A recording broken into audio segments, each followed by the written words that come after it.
මිනිස්සු මාව පිළිගත්තත් නැතත් හැම මොහොතකම මං විදිහට ජීවත් වෙන කෙනෙක්. කිසිම කෙනෙක්ගෙන් කිසිම දෙයක් බලාපොරොත්තු නොවී මිනිස්සු වෙනුවෙන් මට පුළුවන් උපරිම දේ කරන කෙනෙක් මම.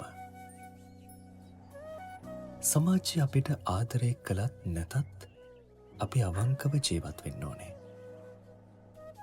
ලෝකය මාව කොහොම වටහා ගත්තත් මට මාව දැනෙන විදිහට මං ජීවත් වෙනවා.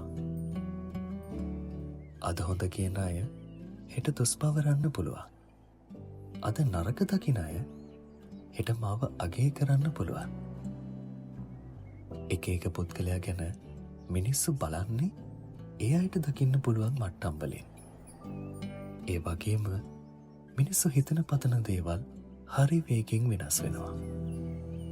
ඉතින් මුළු ලෝකෙම සතුටු කරවන්න තමන්ට අදාළ නොවෙන චරිතයක් ඇතුළේ ජීවත් වෙන්න උත්සාහ කරන්න එපා.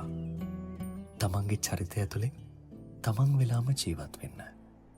මොකද